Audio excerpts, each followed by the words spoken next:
Chapter 7. Such was the history of my beloved cottages.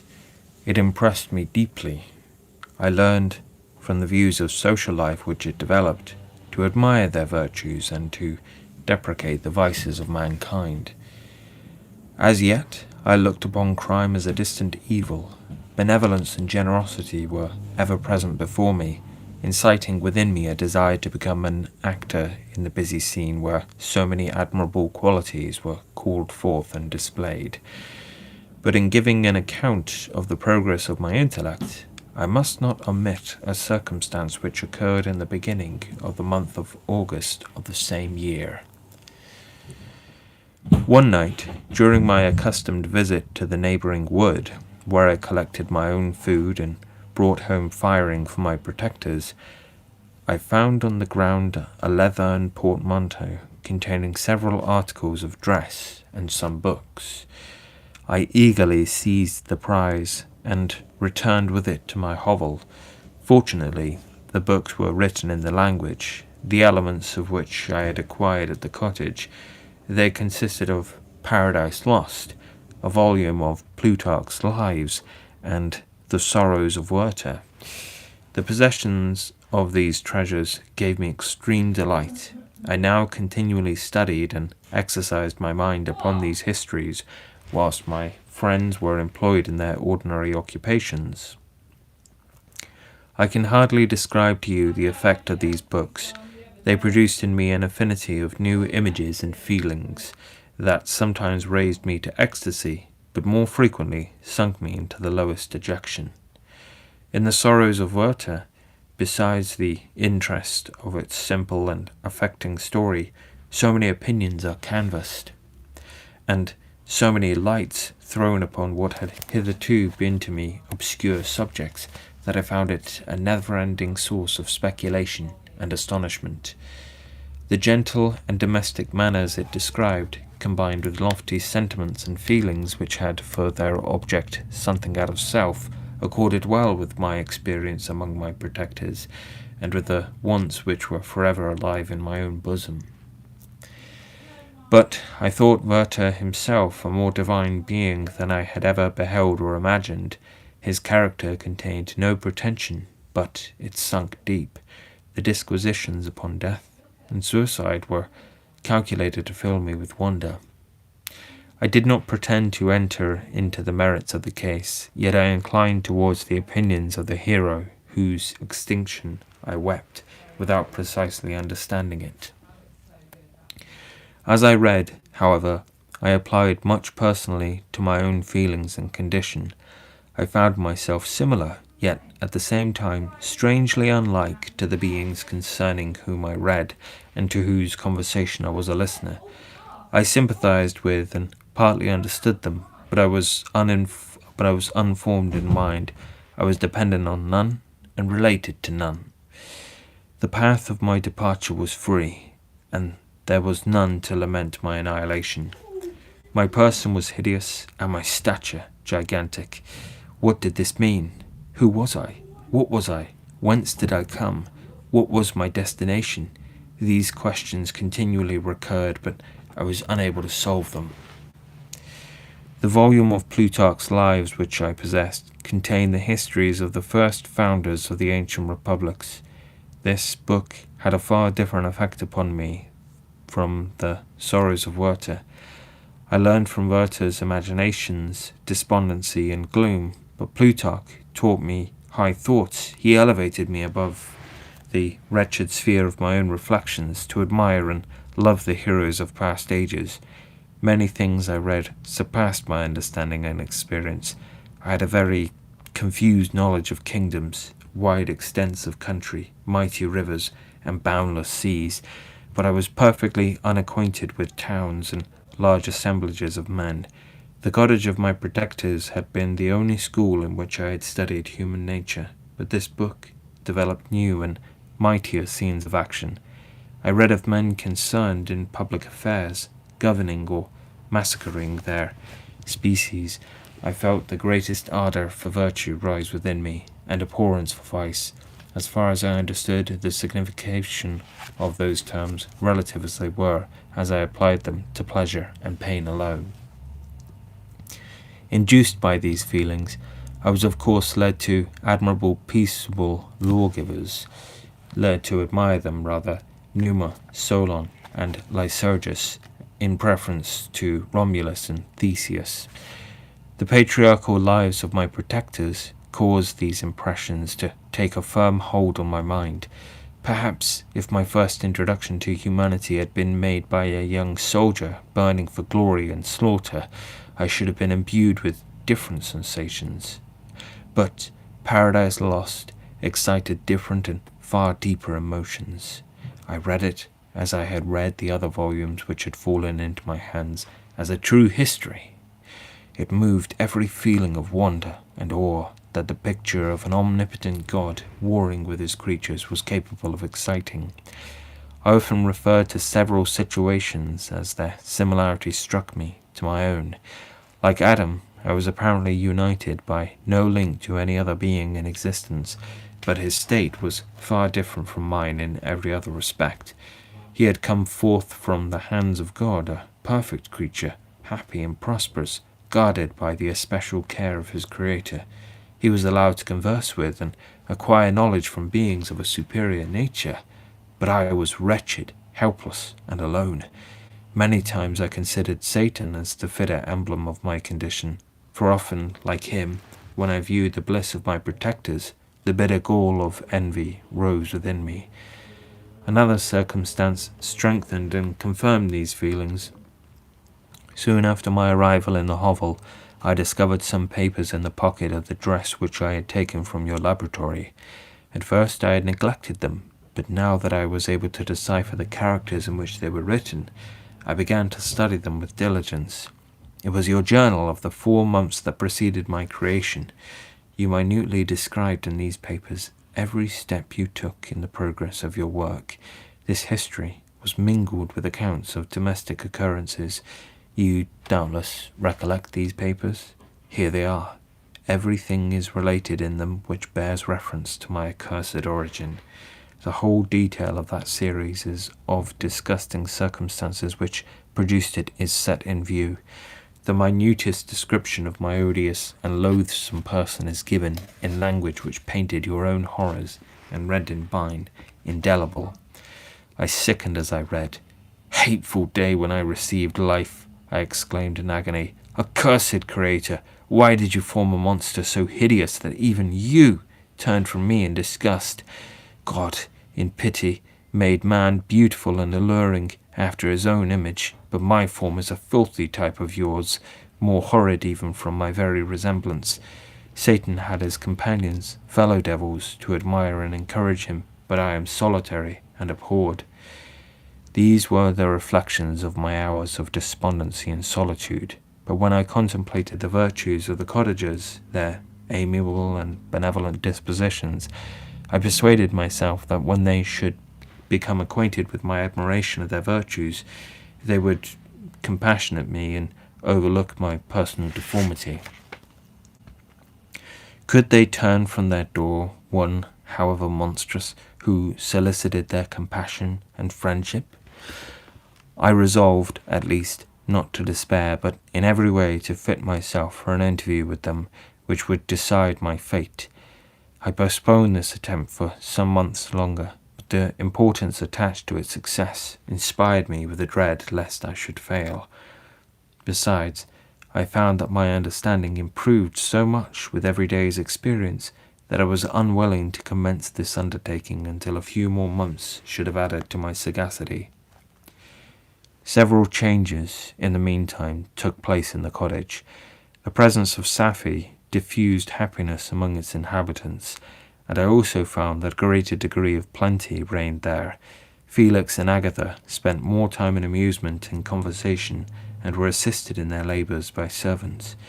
They did not appear rich, but they were contented and happy. Their feelings were serene and plentiful and peaceful, while mine became every day more tumultuous. Increase of knowledge only discovered to me more clearly what a wretched outcast I was. I cherished hope, it is true, but it vanished when I beheld my person reflected in water, or my shadow in the moonshine, even as that frail image of that inconstant shade.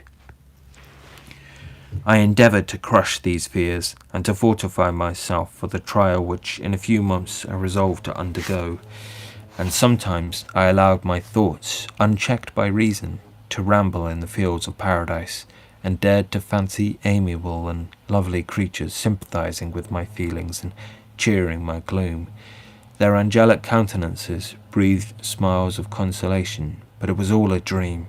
No Eve soothed my sorrows nor shared my thoughts. I was alone. I remembered Adam's supplication to his Creator, but where was mine? He had abandoned me, and in the bitterness of my heart I cursed him. Autumn passed thus. I saw, with surprise and grief, the leaves decay and fall, and nature again assumed the barren and bleak appearance it had worn when I first beheld the woods and the lovely moon. Yet I did not heed the bleakness of the weather. I was better fitted by my conformation for the endurance of cold than heat, but my chief delights were the sight of the flowers, the birds, and all the gay apparel of summer. When those deserted me, I turned with more attention towards the cottagers. Their happiness was not decreased by the absence of summer. They loved and sympathized with one another, and their joys, depending on each other, were not interrupted by the casualties that took place around them. The more I saw of them, the greater became my desire to claim their protection and kindness. My heart yearned to be known and loved by these amiable creatures. To see their sweet looks directed towards me with affection was the utmost limit of my ambition. I dared not think that they would turn them from me with disdain and horror. The poor that stopped at their door were never driven away. I asked, it is true, for greater treasures than a little food or rest. I required kindness and sympathy, but I did not believe myself unworthy of it. The winter advanced, and an entire revolution of the seasons had taken place since I awoke into life. My attention at this time was solely directed towards my plan of introducing myself into the cottage of my protectors. I resolved many projects, but that on which I finally fixed was to enter the dwelling when the blind old man should be alone. I had sagacity enough to discover that the unnatural hideousness of my person was the chief object of horror with those who had formerly beheld me. My voice, although harsh, had nothing terrible in it. I thought, therefore, that if in the absence of his children I could gain the goodwill and mediation of the old de Lacy, I might by his means be tolerated by my younger protectors. One day, when the sun shone on the red leaves that strewed the ground and diffused cheerfulness, although it denied warmth, Safie, Agatha, and Felix departed on a long country walk, and the old man, at his own desire, was left alone in the cottage. When his children had departed, he took up his guitar and played several mournful but sweet airs, more sweet and mournful than I had ever heard him play before. At first his countenance was illuminated with pleasure, but, as he continued, thoughtfulness and sadness succeeded. At length, laying aside the instrument, he sat absorbed in reflection. My heart beat quick. This was the hour and moment of trial which would decide my hopes or realize my fears. The servants were gone to a neighbouring fair. All was silent in and around the cottage. It was an excellent opportunity, yet when I proceeded to execute my plan, my limbs failed me, and I sank to the ground. Again I rose, and, exerting all the firmness of which I was master, removed the planks which I had placed before my hovel to conceal my retreat. The fresh air revived me, and, with renewed determination, I approached the door of their cottage. I knocked. "Who is there?" said the old man. "Come in." I entered. "Pardon this intrusion," said I. "I am a traveller in want of a little rest. You would greatly oblige me if you would allow me to remain a few minutes before the fire." "Enter," said de Lacy. and I will try in what manner I can to relieve your wants. But unfortunately, my children are from home, and as I am blind, I am afraid I shall find it difficult to procure food for you. Do not trouble yourself, my kind host. I have food. It is warmth and rest only that I need." I sat down, and a silence ensued. I knew that every minute was precious to me, yet I remained irresolute in what manner to commence the interview, when the old man addressed me. "By your language, stranger, I suppose you are my countryman. Are you French?" "No, but I was educated by a French family, and understand that language only. I am now going to claim the protection of some friends whom I sincerely love, and though whose favour I have some hopes." "Are they Germans?" "No, they are French. But let us change the subject. I am an unfortunate and deserted creature. I look around, and I have no relation or friend upon earth. These amiable people to whom I go have never seen me, and know little of me. I am full of fears, for if I fail there, I am an outcast in the world forever." "Do not despair. To be friendless is indeed to be unfortunate, but the hearts of men, when unprejudiced by any obvious self-interest, are full of brotherly love and charity. Rely, therefore, on your hopes, and if these friends are good and amiable, do not despair. They are kind, they are the most excellent creatures in the world, but unfortunately, they are prejudiced against me. I have good dispositions, my life has been hitherto harmless and in some degree beneficial, but a fatal prejudice clouds their eyes, and where they ought to see a feeling and kind friend, they behold only a detestable monster." "That is indeed unfortunate, but if you are really blameless, cannot you undeceive them?" "I am about to undertake that task, and it is on that account that I feel so many overwhelming terrors. I tenderly love these friends. I have, unknown to them, been for many months in the habits of daily kindness towards them, but they believe that I wish to injure them, and it is that prejudice which I wish to overcome." "Where do these friends reside?" "Near the spot." The old man paused and then continued. "If you will unreservedly confide to me the particulars of your tale, I perhaps may be of use in undeceiving them. I am blind and cannot judge of your countenance, but there is something in your words which persuades me that you are sincere. I am poor and an exile, but it will afford me true pleasure to be in any way serviceable to a human creature." "Excellent."